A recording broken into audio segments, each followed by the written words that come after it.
I think the pilots have been operating for almost 2 years, and 5 of the pilots are actually in their second compliance year. The main challenges currently, if you're talking about the market itself, is still the trading volume. The liquidity is still low in the market. That affects some companies who are short in the market, who needs to buy allowances, or even those who, for example, are more innovative or more creative, who wants to do swaps in the market. They can't do that because the liquidity is low. So that's the main challenge in the market, which then causes price discovery.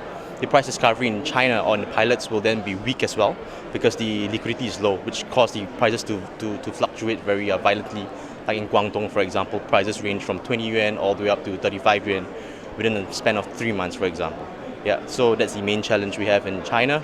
And the other challenge will then be the attitude of compliance companies. I would say 6 months ago, Chinese compliance companies are still very passive in the Chinese carbon market and carbon as a whole. But the past 6 months, there are a lot of developments regarding the national scheme, and more Chinese companies are taking this more seriously. And a lot of big SOEs, state-owned enterprises, they're actually started setting up their own carbon management team, and which is actually good, one step forward for the national scheme. Yeah. I mean, it seems in a way extraordinary that the government are talking about setting up a national market next year. Do you think the country's ready for that? Well, I'd say that no one country can ever be ready. That's the case, and I think EU was never ready in 2005. That's why it's still always improving. So I think China adopts an attitude whereby they will do as they learn and learn as they do. So which means that they will start something and they will just try to improvise it as they go along, because you can never have a perfect market. So you can plan all you want, but it's always you have to start doing it. Then from there you can discover the problems, like what they did in pilots, where they discovered that the Chinese compliance companies are not that active in trading, they're not that apt in trading, they're not that good in trading. Then from there you can learn their mistakes, and from there you can improvise the system as well as help the companies. So I think I'm confident that the NDRC will actually, or the Chinese government will actually launch the national pilot as soon as possible, the national scheme probably sometime next year. Then from there on they'll improvise the system, and we should see a better system as time goes by. Yeah. Well, there's been a lot of talk about air pollution levels in China, and the government has clearly rolled out some reforms and laws to try and close down some coal power stations. So that's the kind of direct power of the government. When do you think that the carbon markets will start to bite in terms of cutting emissions? Because I imagine it's a bit too soon at the moment to expect them to have any radical steps. When do you think they're going to really start to see results? I think for any ETS to work effectively, it's always a combination of policies. So which means that, for what you said, like Beijing actually they have it's mandatory that every cement plants have to move out of Beijing. Coal-fired power plants as well have to close as well, and they're not allowed in Beijing as well. So it's always a combination of factors. And when does ETS will take effect, or when will ETS take effect? I would say towards probably 2020. When the free allocation proportion is much smaller, and like in EU, for example, the power plants, the power companies have to, it's mandatory for them to participate in auctions already, because there's no more free allocation. So I think that's when the companies in China will then feel the pinch and then feel the bite.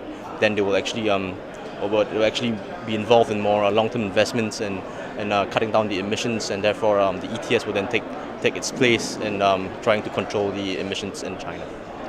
Do you think the government are prepared for the same kind of battle that the EU has had in terms of dealing with its big emitters who've wanted free allowances and wanted to, have extra credits because they don't want to have carbon leakage? Is the government, do you feel, ready to have that battle? Maybe not now, but as you say, in 5 years' time. Well, that's a sensitive question, I would say. But in my view, it's that the Chinese government, in general, they're very supportive of foreign investments lately as well. And in terms of and the unique thing about China is that at this moment, the big emitters, the power companies, most of them are still state-owned. So I think the battle is not as fierce as in EU, for example. But moving forward, when more and more foreign companies or more and more foreign investments come into the picture, they might find problems. They might find some difficulties in trying to appease these foreign companies, foreign investments. But the good thing is that because EU has started for 10 years, so those foreign companies actually have this preparation in mind. For example, we speak to some big companies, they already know that, okay, this is going to happen, and they're actually preparing themselves for it. So I think the resistance from these companies is actually not that great as compared to the EU, because the EU, it was something new, whereas from China, they actually have the experience from EU already. So, the companies are already prepared for it. So mentally, they're prepared. So I think Chinese government wouldn't face much resistance as much as in the EU. Yeah. And finally, tell me a bit about linkages. Are you expecting the Chinese market to be linked up with others like the EU or California or South Korea? Can you give me a sense about the sort of the timelines in your opinion? Sure. And the roadmap released by the NDRC in February this year, it's mentioned that the NDRC and China plans to link the national scheme with the regional markets or even the EU ETS in 2020. So after 2020, they have plans to link the market, which I think is possible. But in terms of difficulty in linking, like for example offsets, China uses CCRs, Korean have their own CRs, and EU use CRs. So different kind of offsets. So how do you link them up? It's difficult, and the sectors that you cover as well, aviation, transportation, for example, if you cover them.